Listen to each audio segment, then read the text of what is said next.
So the reason why you're not seeing me right now is because I would like that you form an impression of me which does not depend on visual cues. So try, for example, to think about my height, my age, and my emotional state. Okay, now you can open your eyes, if you're not sleeping already.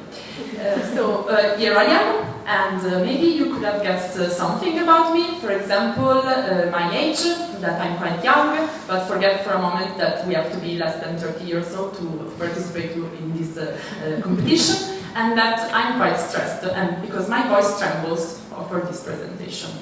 If you guess some of these aspects, it's not because you have superpowers, but because voices are really, really special sounds. You have to think about voices as signatures. Everybody has its signature. And the way in which we produce voices is like having an instrument. For example, a violin. Every violin can have very different sounds. So how do we produce this voice? We need the fuel, which is air, coming from our lungs. And this air comes upstairs through the larynx, which is a muscle that calibrates the way in which our vocal cords are opening and closing. So the larynx and vocal cords are different from person to person.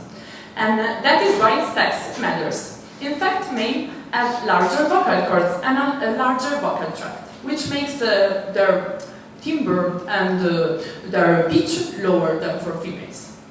Females instead have narrower vocal cords, which make their pitch higher. But this timbre and pitch does not express only information about our age or emotional state, but also about our personality. Maybe some of you knows the voice of Scarlett Johansson. Someone says that with her voice, she could be able to convince you to buy something that you really don't need it, because her voice is particularly attractive. But what does make voices attractive? According to a recent study, it seems that even a brief word like hello can express a lot about our personality. In fact, males are considered more attractive by saying hello. They are more dominant, while females express their attractiveness when they are more friendly and warm. So this means that, for example, at job interviews, we express a lot when we introduce ourselves, and so I hope that I did a good impression to you with my voice. Thank you.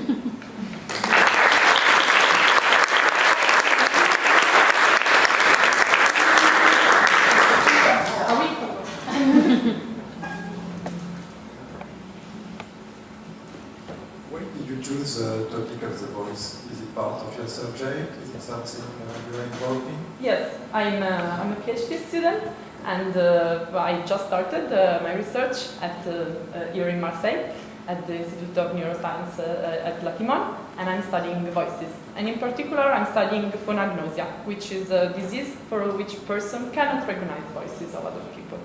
And what does it mean for these people who can't recognize voices?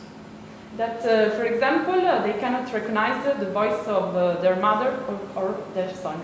It's really rare, but we are trying to find people with this disease. Thank you.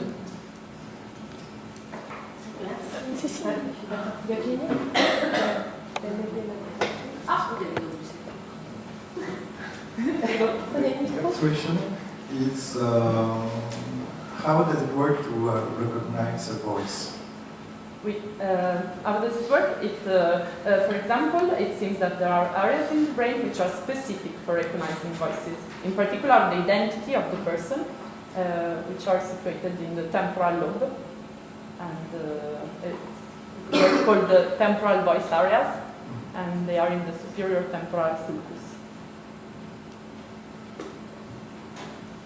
C'est ma question en français, vous traduirez? Non, elle parle français.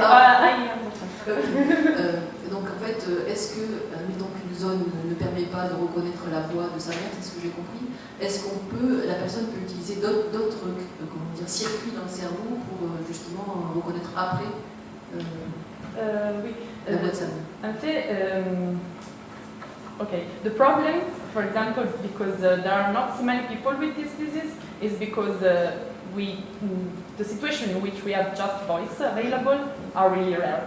So, of course, the recognition of a person does not depend only on acoustic cues, but also on visual cues that I try to explain, because you form an impression of a person also with the visual stimuli. So, but this person seems to have this specific disease for voices. They can totally understand what you're saying, but they just cannot recollect the semantic information associated to a person, to a voice. Merci. Le sujet est très intéressant. Merci. Okay.